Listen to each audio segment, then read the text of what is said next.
This is On Site with Marcus Vontell.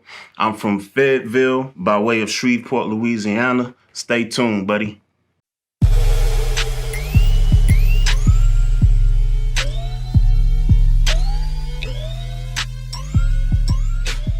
Where did your name come from? Well, it's my name. My whole name is LaMarcus Travion Vontell Ely. I know it sounds ghetto, but no, it doesn't. yeah. But I just chose my first name and my middle name, Marcus Vontell. Okay, so you kept it simple, like J. Cole. His real name is Jermaine Cole. Right. Yeah, just that simple. Mike Jones. Just Got it. Hey, yeah. Sometimes less is more. Right. That's what we learned. Sometimes less is more. Right. All right. So, do you remember when you first discovered hip hop? Like, about what age or what time frame of your life point was it when you originally discovered hip hop? Man, that was I was in middle school when I discovered hip hop. You remember the radio station 104.5 here in North Carolina? Yep. So they used to have rappers come on there and freestyle and all that, and there was a group called Killer Assassins. Okay. It was a long time ago, Killer Assassins. And those guys, they were amazing, man. They were in Source magazine. And when I heard them, it kind of pulled me in. And that's when I knew, I said, I think I want to do this. Right. Yeah. Gotcha. Dope. Okay. So what made you want to start rapping then? I guess it was when you heard Killer Assassins? When I heard Killer Assassins, Wu-Tang. And then with the freestyle sessions, man, Murder Mook, Loaded Lux, what's the other guy? Goods. Heard all of them, man, and just the way they battle rap, it pulled me in, it motivated me, man. Dope. Or originally, that's how you got your start, is battle rapping on the corners, on the blocks in school, or what? Yeah, that's how it started off, man. Just watching other people do it. And learning from them, and then you do it at school, do it at the bus stop, do it at talent shows before the talent show, right. So that's where it popped off at. Okay, cool. So of all the music that you have recorded, do you have a track that you favor? Right now, the track that I favor right now is Top of the Game. Top of the Game. Okay. Yeah, Top of the Game. The words. God gave me all them words, man. It was complete confession in that song, man. Speaking God's word, man, it's like it came directly out of his mouth to my ears, and I just repeated what God said. It's something that people needed to hear, that we're no longer at the bottom. We should be the head, not the tail. Right. We're at the top of the game of everything. Absolutely. Okay, so I think I need to back up just a little bit, because you just spoke about the inspiration behind Top of the Game and how the words came to you from God. Right. So your genre of music is what? It's Christian music. Christian music. Yes, okay. Sir. So you are definitely the first Christian artist that we've had on the platform. So big up to you on that. Awesome. Why Christian music though? Like you got the Killer Assassins was an influence to you. Wu-Tang, the whole Wu-Tang Clan movement was big. Why did you choose to go into Christian hip hop instead of the secular route? Well, I mean, that's what I started off with. I started off with a group called NATO. Is Never Attempt to Overcome. That's what NATO meant. Gotcha. And we rapped for a long time. We started getting big. This is in high school. We started getting on. We were rapping, and at some point in my life, when I joined the military, specifically in 2003, I was at a church, the Fords, Pastor Ford. I gave my life to Christ, and it wasn't a regular giving your life to Christ. They loved me into Christ. And then fast forward to now, the church that I'm at, they teach kingdom and being very careful with your words, what you speak. And I believe our words can be very detrimental to our people. Absolutely. So instead of, speaking and using the words to hurt us, I'd rather use the words to help build us. I mean, words are very powerful, man. You had one man, Hitler, convince thousands, millions of people to convinced them to kill another set of people with just his words. He didn't kill anybody. They did, but he convinced them to do it. So if words are that powerful, then what I'm saying, I know I can change people's lives. So that's my whole thing behind it. So I heard you mention you spent some time in the military. Absolutely, thank you for your service to this. No, I appreciate it. I appreciate it. So that, like, how was that in the military? How does that transpire into your current role at your current job? If you want to speak a little bit about that. Well, yeah, in the military, it taught me a lot of discipline. I went to various countries where they don't have the opportunities that we have. The women are treated differently. Right. There are kids that are put in predicaments that our children are not. You have kids who will find delight to strap a bomb to themselves and blow you up. It's very hurtful. But when you come back home and you see the freedoms that we have, you appreciate it more. Right. You have kids who have been to Africa, and those kids still living in huts. They take the dung of a cow and hay to make roofs, and put it over their heads. Now, they consider that being poor and all that, but you bring that child over here and you drop them off of what we call the hood, they'll think we rich. So it changed my whole mind aspect. But what I do now is police work. I'm a police officer. And the reason I do that, again, I learned from my church. It says in the book of Psalms, when the righteous are in authority, the people rejoice. But when the wicked are in authority, the people mourn. We're in a state of mourning right now. And because we are the righteous, we have to be in positions of authority. I have to put myself in positions to where we can change laws and policies, because the person up top can do that, not the person down here. So me taking that step into the police is not for me to just be a police officer. It's to be a sergeant, lieutenant, chief of police. Now I can step into doors where I'm talking with the governor and say, all right, I think we need to change these policies. The way police do this, I think we need to change this. So that was my whole plan when I did the police thing. That is dope. That is dope. And being how, okay, well, number one, you're in a different genre of hip hop. Right. Not necessarily the secular world. I'll go as far as to say specifically the trap music. Right. In my opinion, we've seen from some of these artists how the trap sound doesn't necessarily coincide with the beliefs of law enforcement. Right. How important was it? Because I didn't learn that you were a police officer until you shared that information with me. Right. Like, we were already in the process of doing work and you just happened to share that. Yeah. But the music itself does not speak to any of those messages. Right? So how important was it for you to be authentic in your music and yet still have a positive message and a positive mindset and outlook on your day-to-day job about why you chose to get into police work and still be an artist at the same time? Well, it's two different purposes. I have a purpose of so let's say this. So Jesus Christ, his purpose was to come to this earth and die for our sins. Right. But he was also a carpenter. True indeed. My purpose here is to take directly what God says and put it in music and spread it throughout the earth.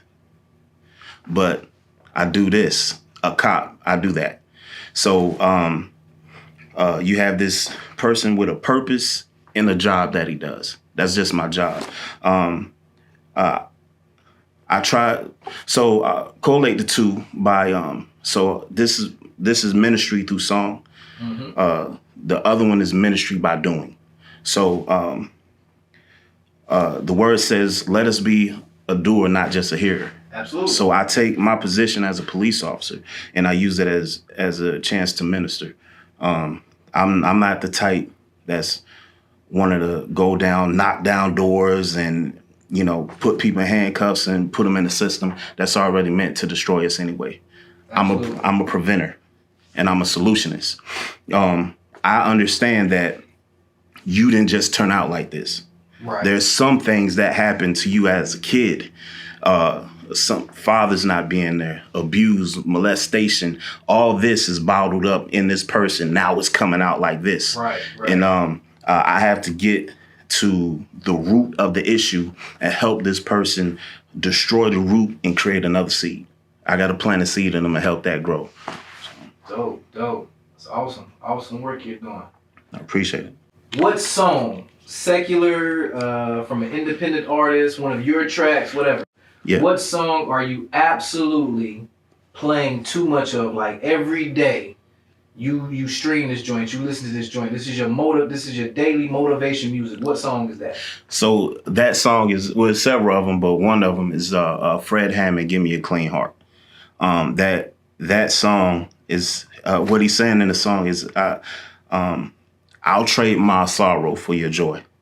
Just make me over again. Give me what you have. Right. So I can make it through this life, the tragedy, and what's going on. Because if I have your heart and mind, I can look at things differently. We're in a season where COVID hits. Right. People are dying and all that. But if I have your heart and mind, I will speak to the sickness, and I will understand your word when he says, "By your stripes I'm healed." If I get it, I know I'm healed. Right. So it's. Is there a local artist that you listen to or you want to salute or big up? Anybody that you have heard in the area that you wouldn't mind reaching out to possibly collab with or anything like that? Oh, absolutely. I'm already talking to him. Shout out to Ben Clark. And then there's two more, Mike Teasy and Chris Graham. Oh, man. Yeah, they some real hot artists. So I haven't heard of Chris Graham. Mike Teasy I know through a mutual friend. He was actually in a video shoot that I did for Solomon Headed. Okay, yeah. Mike Teasy was in the With My Friends video. Yeah. So Mike Teasy, he made some really dope music. Yeah, he's real hot. Chris Graham is another one of them. He has that Mike Teasy sound, and I think Chris Graham is up under new management. He's getting out there. Ben Clark is he's a local artist. He has albums out, Apple Music and all the other stuff, but he's a circular artist that I like. But he has that 90s sound, hip hop sound that I like. And he and I talked, and we was going to do something positive together. With some music. I'm always willing to work with cats like that have a good mindset. Well, what it seems like, it's hard, or it's always a fine line to bridge the gap or to cross over Christian music or Christian theme music into the mainstream. Right. If we look out throughout history, the artists that I know that were successful at doing it have been people like Kirk Franklin. Right. Mary had a couple crossover hits to come out. Right. Artists like Molly Music. Yep. So how important is it for you to still produce the type of sound that is relevant throughout all of the world, but still give your message? I'll go a little bit further. Like, we know Kanye went through his whole thing. Like, one of his biggest records, matter of fact, from his first album was titled Jesus Walks. Right. And throughout his career, he's always spoke about his faith. But recently, I think like the last 2 or 3 albums he's done, he's either releasing only Christian music or the secular music that he puts out is now edited on his album. Right. I think on the Donda project, there were some issues with some of the featured artists having their tracks removed because they didn't want the music to be edited. Right. So how important is it for you, or do you think it's difficult for Christian artists to get their sound to cross over into the mainstream hip hop, to the limelight, so you can get the message out or get it to reach further? My belief is if God has his hand on it, it's going to reach him. Absolutely. My concern is not where it's going. I just have to put it out. And I believe it's going to reach people it needs to reach, and then they'll take it from there. You remember Jesus just preached in a certain area. Right. But then it took Paul to take it out to the Gentiles and everybody else. So I believe my music is going to hit the right person, all right people, the right nation, and it's going to spread all over the world like it's supposed to, because it's in God's hand. Absolutely. What piece of technology do you have to have on you at all times? Besides my phone? Besides your cell phone. So I carry my my hard drive with me, which is a Seagate. It's a 2 terabyte. I have all my session files on there. Even my stuff from college that I did, I have all that on there. I carry it like it's a cell phone, because you never know where you're going to be. Like, for instance, I have a show on Saturday that I have to do. Mm-hmm. I'm going to have that Seagate with me so they can get that music. Facts. Yeah, I got to have it on. You just brought up a great follow-up question. Do you take this drive with you when you go to the studio? Absolutely. Do you require the engineer to save your entire studio session to this drive? Yeah. Let's talk about this for a minute, because I've been in a lot of studio sessions to where artists, they get in the moment, we feel it, the beat is hot, right? We create this track, and then they tell the engineer, yo, just save the joint, and they come home with a 2-channel mix down MP3. And now here we are, the song, let's say it picks up, and right. the local DJ says, hey, send me the session, or you need to have it a clean radio edit. Right. They didn't leave with the session. Nah, they just left with the MP3 file. We're in an argument with the engineer because he's going to charge me again to re-edit the music. Whose responsibility is it to keep that session? Is it the studio or is it mine? I think it's both. You got to talk to the engineer. You got to tell them what you need or what you want when you first get there. And if there's an additional cost, you pay that cost. Being an engineer, it takes a lot of work when you're mixing and doing all the editing, doing the clean version now. It takes a lot of work, man. Absolutely. So it's I completely understand where the confusion may lie, but yeah, you need to have that talk before y'all even start. Most definitely need to have that talk. Most definitely. Why a Seagate hard drive? Why not a Samsung or a PNY? Man, I did my research on it, and that was the Seagate. I believe gave me the best quality for the money I was paying. Yeah, gave me all the memory that I need, and 2 terabytes, you got some space. Right. Coming from what I do messing with these cameras, you need a little bit of space. 2 terabytes, you got some space. Right. Right, you need all that, and then I'm not only working with Pro Tools, but I'm working with Photoshop, just all the Adobe, stuff. Creative Cloud. Yeah, Creative Cloud. You keep your programs on the drive as well. Yeah, I keep my programs on the drive as well. Smart play. You have to, man. You have to. So it makes it easy. I'm working with Todd Delaney and his group right now, as far as getting some music production. And it's kind of hard because they're dealing with a whole different system.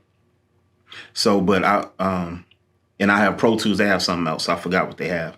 But me just giving them the session files from that hard drive and just bam, there you go. Right. You can send them the stems and they can alter it in any way that they need. Exactly. That is the importance. Yeah. Of keeping that session file. That's what I was looking for. Yeah. For you to give every artist watching this. That is the importance of getting your session files. Yeah. Do not leave with the song. Get them session files. Session files. Yeah. Oh man, I definitely appreciate that. Appreciate the interview. And anybody want to shout out before we get out of here? Anything? When is that project coming? When should we expect that project? I'm putting some time on it because I have to get some more material together. I got so many songs I gotta put this together. But I am working on a video for Top of the Game. with you guys, and I appreciate it. You are a blessing. You're anointed for this. So I'm working on my project that'll be coming out soon. I'll give y'all the dates. But I like to give a shout out to my lovely wife who supports me through everything. Shamika Ely, that's my baby. That's my heart. Don't sleep on the couch tonight. Nah, shout out wifey now. Yeah, you already know. Yeah, I'm not sleeping on the couch. Yeah, but my lovely wife, my church, faith consulate, my pastors, of course my manager, Gwendolyn. But yeah, and of course my God, my Lord and Savior Jesus Christ. How you doing? Good, how are you? Have you ever seen this before? I've been using the products a couple years. It's very cleansing and refreshing, so it makes my skin tone. I like that the products are natural. And I love this one in particular, right here, the coconut vanilla. I used to use Dove. I retired my Dove for men for this probably about a year or more ago. No sulfites, no chemicals. Hair oil, body oil, won't weigh it down. It's not going to leave your skin or your hair with a greasy residue at all whatsoever. It makes me feel yummy and delicious, makes me smell yummy and delicious, keeps my hair hydrated and looking fly. Dove or nobody else has any natural type of oil products, so you can put it in your beard too. It feels good. It smells good too. So I like it. I kind of like that it's all natural, black owned. Thank you for the continuous support, yo, for real, for real.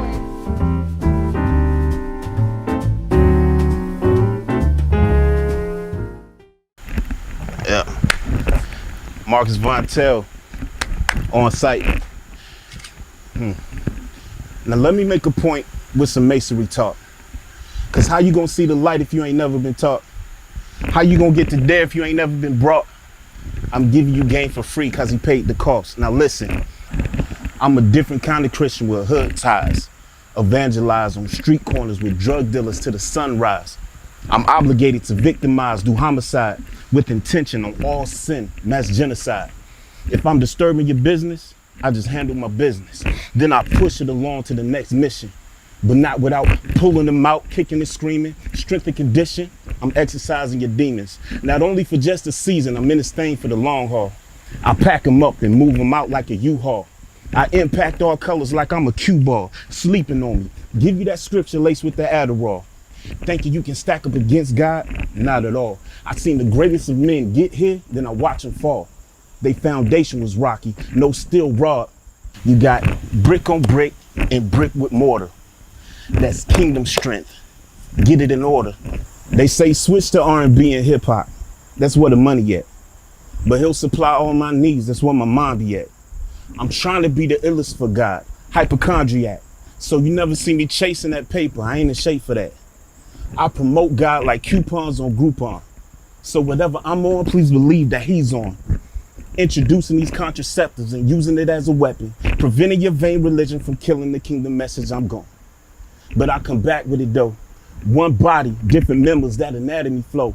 Taking hostage anybody trying to tamper with Hove and start pumping them full of word until their oxygen's low. This here's a kingdom mandate. Changing the human mind state. Filling them full of hope, reducing spiritual death rates. All over the landscape, enforcing the law. No matter what comes against me, I die for the cause. Cause most of you Christian rappers got me wondering if the life that you rap about and the one that you live conflict. Cause I've been watching. You resemble your favorite rapper, quoting most of their logic, applying the kingdom chapters. Now that's the problem I'm having, confusing us with your action. Blind leading the blind with non-prescribed glasses. You start losing your focus with your aesthetic attraction. Non-biblical principles leading to all distractions, but I am the bringer of the message for I am. Cutting out all tradition and final mixing your program. EQing your mental and fine-tuning your vocals. Dang. Ooh.